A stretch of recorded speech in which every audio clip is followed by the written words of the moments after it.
15.000 kilómetros a pie, 4 naufragios, 5 sentencias de muerte y una cabeza con precio desde el primer día.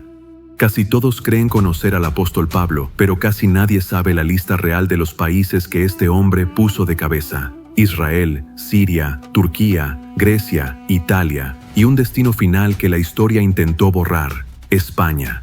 Hoy, el sabio investiga, desclasifica la ruta prohibida del hombre que hackeó al Imperio Romano. Te voy a mostrar, uno a uno, los territorios que Pablo conquistó sin disparar una sola flecha, y te aseguro que el último de la lista te va a dejar sin palabras. Este no es un video de religión, es la crónica de un fugitivo de élite que decidió que ningún desierto y ninguna cárcel eran suficientes para detenerlo. Quédate, porque cuando veas hasta dónde llegó realmente, entenderás por qué el mundo actual tiene la forma que tiene. Prepárate, esto es Las Naciones de Pablo. Y antes de empezar, dime en los comentarios, ¿qué es lo que más te sorprende de la vida de Pablo? ¿Su fe, su resistencia o la distancia que estuvo dispuesto a recorrer?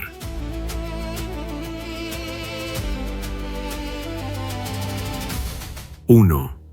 Siria, Damasco, el lugar donde todo comienza.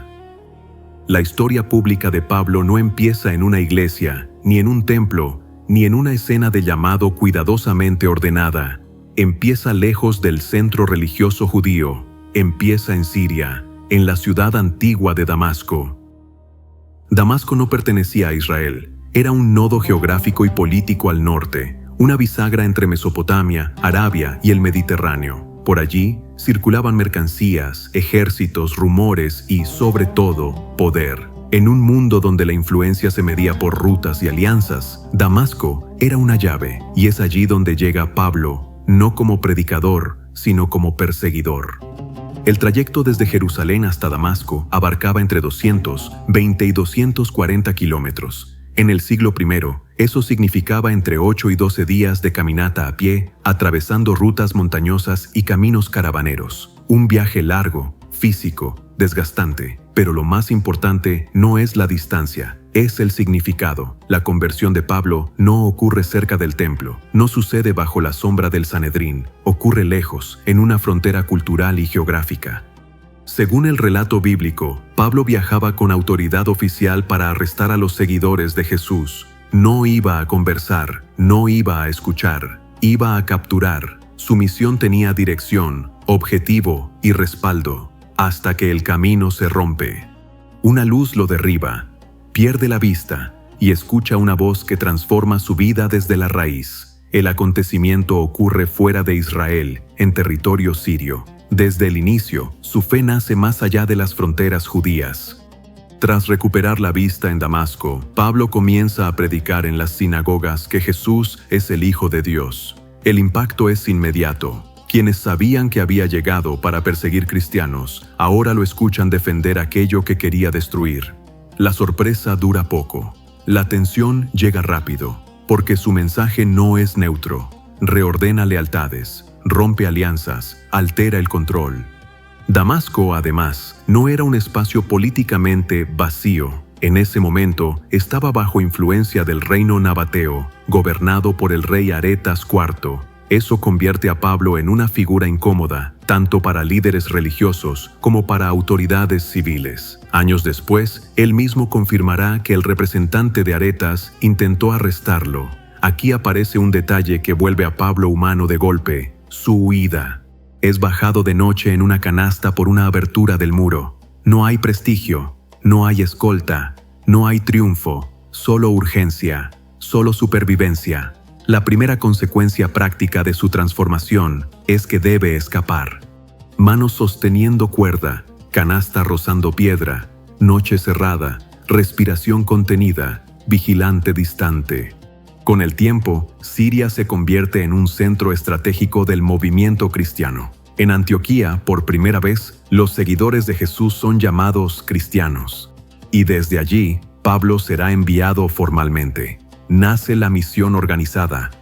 Siria no es solo el escenario inicial, es el lugar donde Pablo pasa de perseguidor a predicador, de predicador a fugitivo y de fugitivo a enviado. Aquí se enciende el conflicto, se hace visible el costo y se activa un movimiento que ya no se detendrá. 2. Arabia, el silencio que forjó el mensaje.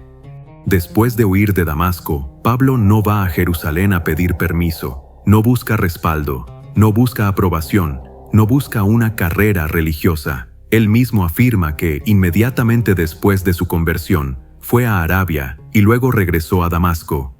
Arabia, en el siglo I, no era un decorado poético, era un territorio político real, gobernado por el rey Aretas IV. Controlaba regiones al sur y al este de Siria y dominaba rutas comerciales vitales, especialmente la ruta del incienso. Su capital, Petra, era una ciudad fortificada tallada en roca, una evidencia de poder, no un mito. Arabia no estaba bajo control directo del Sanedrín ni de Roma. Eso la convertía en una zona estratégica y peligrosa. Desierto pedregoso, sombras largas, caravana avanzando, cantimploras, viento, Petra como imagen de referencia. El trayecto desde Damasco hasta territorio nabateo podía implicar entre 200 y 500 kilómetros, mayormente a pie, siguiendo rutas caravaneras. Clima extremo, escasez de agua, inseguridad. No fue un retiro cómodo, ni un descanso espiritual de postal, fue una prueba de resistencia.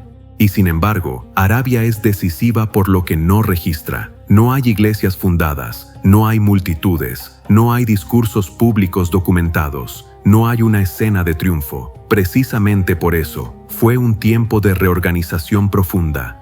Pablo, formado como fariseo, tuvo que reinterpretar las Escrituras a la luz de Cristo. Lo que antes era certeza, ahora debía reordenarse. Lo que antes era identidad, ahora se convertía en tensión. Arabia fue el laboratorio interior donde su fe dejó de ser un impacto momentáneo y se transformó en estructura. En Arabia no vemos expansión, vemos formación, no vemos conquista, vemos integración. Cuando Pablo regresa de Arabia, vuelve a Damasco transformado. Ya no es solo un convertido fervoroso, es un hombre con convicciones sólidas, resistencia probada y un mensaje estructurado para enfrentar debate, persecución y cárcel. Arabia no fue un paréntesis, fue el cimiento silencioso sobre el cual se edificó toda su expansión posterior. 3. Chipre, el primer salto fuera de tierra firme. El primer país al que Pablo llega como parte de una misión organizada no está unido por calzadas, está separado por agua. Hechos es explícito. Después de ser enviados desde Antioquía de Siria, Pablo y Bernabé descienden al puerto de Seleucia y navegan hacia Chipre. Así comienza oficialmente el primer viaje misionero documentado.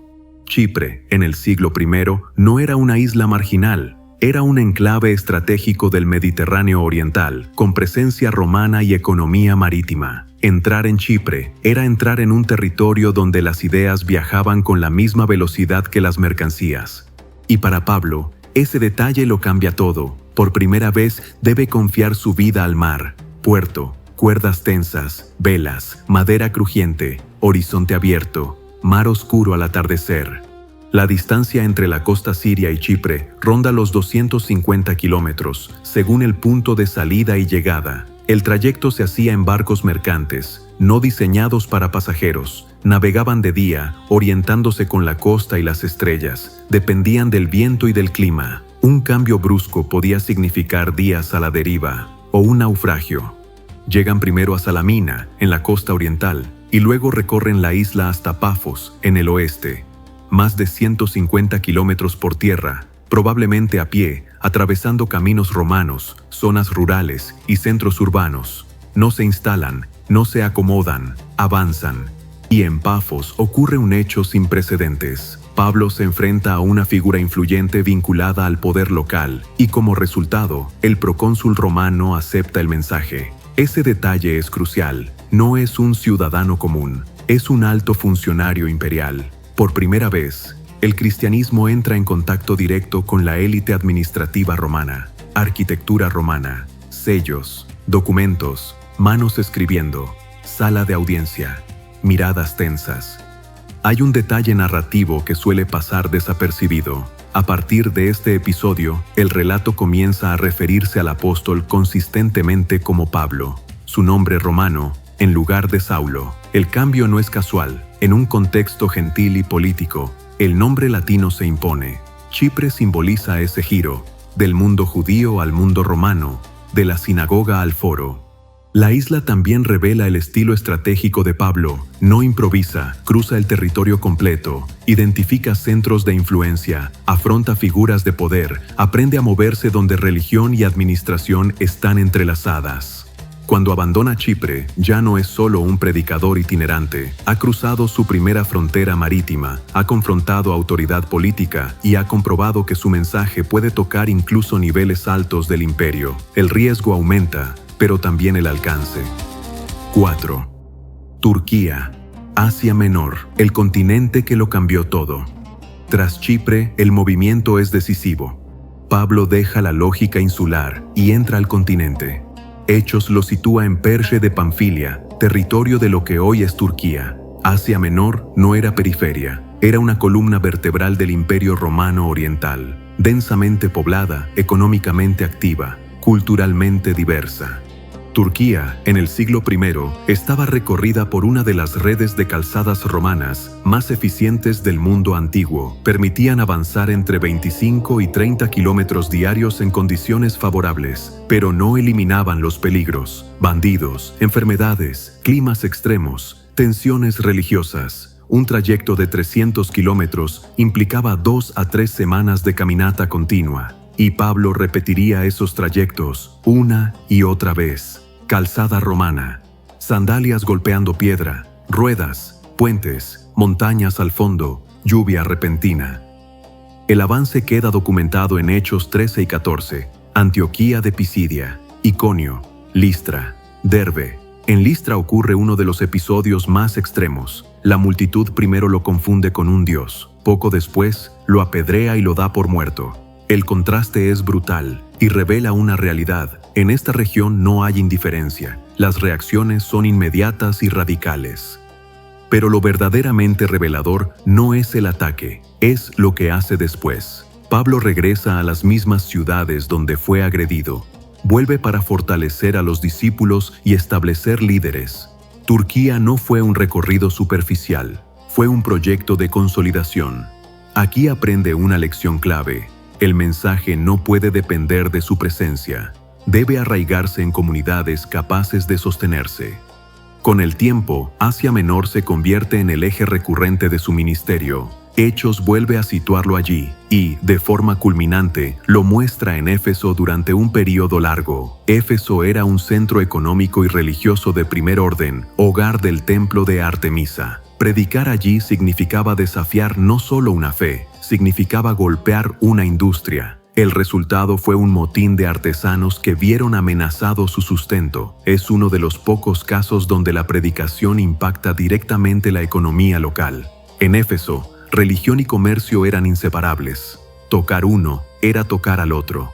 Historiadores estiman que Pablo recorrió entre 2.500 y 3.000 kilómetros solo dentro de Turquía, mayormente a pie. Montañas, valles, puertos y llanuras quedaron marcados por sus pasos. El clima variaba drásticamente, inviernos fríos y lluviosos en el interior, veranos intensos en la costa. Pablo viajó con heridas, cicatrices y enfermedades, algo que él mismo reconoce en sus cartas. Su cuerpo se convirtió en el registro del camino. Asia Menor no fue solo geografía, fue arquitectura intelectual. Aquí se forja el pensamiento que sostendrá al cristianismo durante siglos. Y cuando esta etapa se consolida, el siguiente salto ya no es solo territorial, es cultural. Para seguir avanzando, Pablo deberá cruzar nuevamente el mar y entrar al mundo donde la razón y la filosofía dominan la conversación pública. 5. Grecia, cuando la fe enfrenta a la razón. El salto a Grecia no fue casual ni improvisado. Hechos registra que Pablo cruza desde Asia Menor hacia Europa, tras una serie de decisiones estratégicas y señales providenciales. La travesía por el mar Egeo rondaba los 200 a 300 kilómetros según el puerto. En el siglo I, cruzar ese mar implicaba navegar en barcos mercantes, de día, siguiendo costa y viento. El riesgo era real: tormentas repentinas, corrientes traicioneras, naufragios frecuentes. Grecia marca la entrada formal del cristianismo en Europa, y el primer impacto ocurre en Filipos, una ciudad con fuerte presencia romana. Allí, Pablo no encuentra un templo monumental, encuentra un lugar de oración junto a un río. El mensaje entra en Europa sin escenario grandioso, sin cúpulas, sin mármol. Poco después, estalla el conflicto. Arresto, golpes, cárcel. No había camas ni condiciones mínimas. Se dormía en el suelo, encadenado. Y sin embargo, en ese encierro ocurre una conversión decisiva, la del carcelero.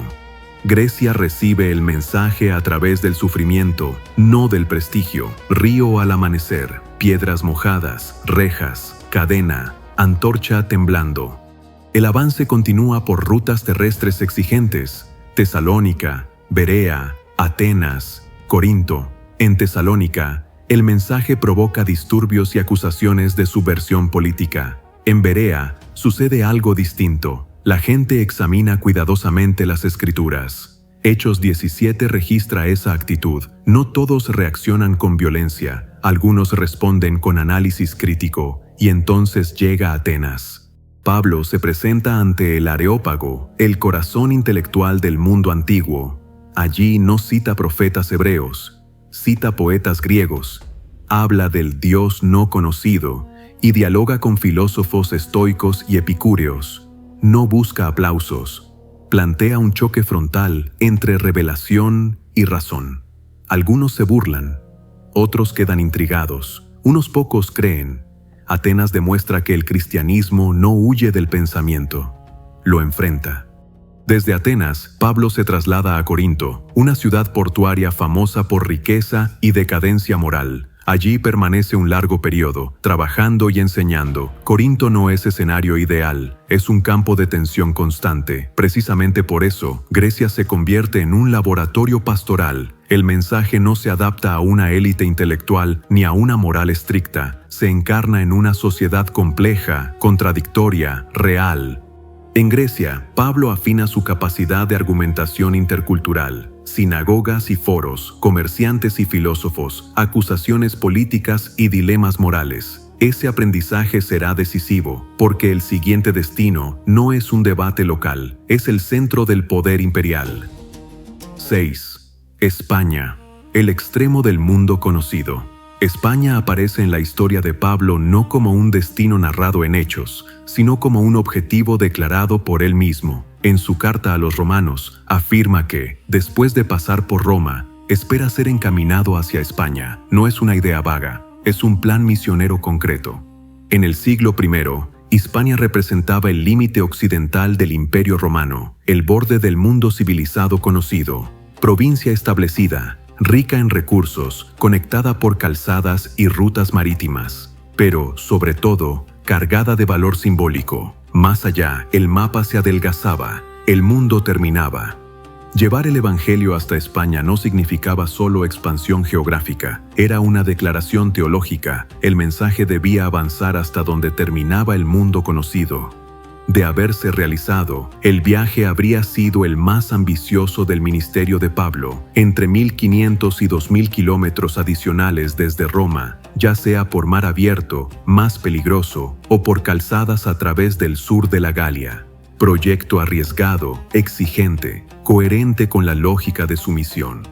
Hechos guarda silencio sobre si Pablo llegó o no. El relato concluye en Roma sin informar liberación ni nuevos viajes. Ese silencio no niega el viaje, pero tampoco lo confirma. Es un final abierto que alimentó debate durante siglos. Aquí entra uno de los testimonios más antiguos. Clemente de Roma afirma que Pablo llegó hasta los confines de Occidente. No menciona a España por nombre, pero en el lenguaje romano de la época, esa expresión podía referirse a Hispania. No es prueba definitiva, pero sí un indicador. Para la memoria temprana de la Iglesia, la misión de Pablo se extendió más allá de Roma. Más allá de si llegó físicamente, lo esencial es por qué deseaba llegar. España revela su mentalidad final: no retirarse, no instalarse, no cerrar ciclo. Cuando escribe sobre este proyecto ya ha sido encarcelado, golpeado y perseguido. Aún así, su mirada apunta al siguiente territorio no alcanzado. España funciona como símbolo final del proyecto paulino, el punto donde la misión deja de avanzar por inercia y se convierte en una decisión consciente de ir hasta el final del mapa. Después de España, lo que queda ya no es geografía, es legado. 7. Israel. El regreso al origen y la tensión final. El camino de Pablo lo devuelve a Israel, no como discípulo buscando aprobación, no como perseguidor con autoridad, sino como un hombre marcado por el trayecto. Israel, administrativamente Judea, estaba bajo dominio romano, pero conservaba una identidad religiosa férrea. Jerusalén seguía siendo el centro espiritual del judaísmo, sede del templo y del Sanedrín. Volver allí era volver al núcleo de la autoridad que una vez lo respaldó, pero Pablo ya no regresa como aliado del sistema, regresa como su mayor anomalía. Hechos relata que su llegada no provoca celebración, sino alarma. Los rumores lo preceden. Se le acusa de enseñar contra la ley, contra el templo y contra las tradiciones. En Israel, el mensaje que cruzó mares e imperios encuentra su resistencia más feroz. No es una persecución externa, es un conflicto interno, familiar, ideológico, teológico. La detención ocurre en el recinto del templo. El lugar más sagrado se convierte en escenario de arresto. La ironía es profunda. El hombre formado para defender la ley es acusado de profanarla. La violencia estalla y solo la intervención romana evita su linchamiento. Israel no es aquí tierra de misión, es tierra de juicio. Desde Jerusalén, Pablo es trasladado bajo custodia. Comienza una cadena de procesos legales que lo llevarán a Roma. Israel se vuelve la bisagra, el final de su ministerio itinerante y el inicio de su testimonio como prisionero. Hay un detalle que matiza todo. Pablo nunca reniega de Israel. En sus cartas expresa dolor, amor y esperanza por su pueblo. La tensión no es étnica, es teológica. Israel encarna la pregunta que atraviesa el documental: ¿el mensaje de Dios pertenece a una nación o al mundo entero? En geografía, Israel es pequeño. En significado, es enorme. Aquí no se miden kilómetros, se miden argumentos, defensas, decisiones. El cuerpo deja de viajar, el mensaje sigue avanzando.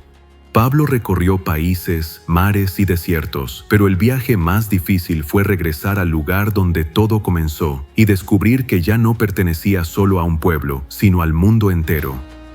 8. Italia. Roma, el corazón del imperio. El ingreso de Pablo a Italia no ocurre como el de un misionero libre, ni como el de un viajero voluntario. Ocurre como el de un prisionero del Imperio Romano. Hechos dedica sus capítulos finales a este tramo, porque no es solo un desplazamiento, es el momento en que el mensaje cristiano entra directamente al centro del poder político, militar y administrativo del mundo antiguo. Pablo llega a Italia tras apelar al César, ejerciendo su derecho como ciudadano romano. Esa decisión cambia por completo el tono del viaje. Ya no se trata de fundar comunidades caminando de ciudad en ciudad, sino de dar testimonio ante el sistema imperial. El trayecto supera los 2.000 kilómetros, combinando rutas marítimas y terrestres. Hechos 27 describe con detalle la travesía, navegación adversa, semanas sin ver sol ni estrellas, y un naufragio total. En el mundo antiguo, esa experiencia era el límite entre la vida y la muerte. Mar embravecido, madera quebrándose, manos aferradas, costa rocosa, silencio tras la tormenta. Finalmente llega a Roma. No entra como orador público ni como líder reconocido. Entra encadenado, custodiado, pero recibe una concesión inusual: arresto domiciliario. Vive en una casa alquilada, vigilado, con libertad para recibir visitantes. Lo que parece una limitación se vuelve una plataforma estratégica. Roma comienza a ir a él. Antes de entrar, algunos creyentes salen a su encuentro por la Vía Apia, una de las grandes calzadas del imperio. El gesto es breve, pero simbólico. El mensaje que nació en los márgenes del mundo judío ahora es recibido a las puertas del corazón imperial. Pablo no llega a una ciudad virgen, llega a un lugar donde el cristianismo ya existe sin haber sido fundado por él. En Roma, Pablo predica a judíos y a gentiles. Hechos cierra con una frase deliberada: anunciaba el mensaje con toda libertad y sin impedimento. La paradoja es evidente. El mensajero está encadenado, pero el mensaje no. Italia marca un cambio definitivo. Ya no predominan los viajes largos, las fundaciones constantes, la expansión de mapa. Predominan la enseñanza profunda, la defensa legal y la reflexión escrita. Desde este contexto surgen textos pensados para durar más que su propia vida. Y es también en Italia donde su historia encuentra el final. Aunque Hechos no narra su muerte, la tradición histórica más antigua y consistente afirma que Pablo fue ejecutado en Roma alrededor del 64 al 67 después de Cristo, durante la persecución de Nerón. Como ciudadano romano, no fue crucificado, fue decapitado, probablemente fuera de las murallas. Murió no como un rebelde armado, sino como un prisionero cuya única arma fue la palabra. Así termina este recorrido. Seguimos los pasos de Pablo a través de desiertos, mares e imperios. No solo para reconstruir un viaje, sino para entender cómo una idea fue capaz de cruzar fronteras y resistir al poder más grande de su tiempo. El mensajero fue detenido, golpeado, encadenado, pero el mensaje una y otra vez siguió avanzando.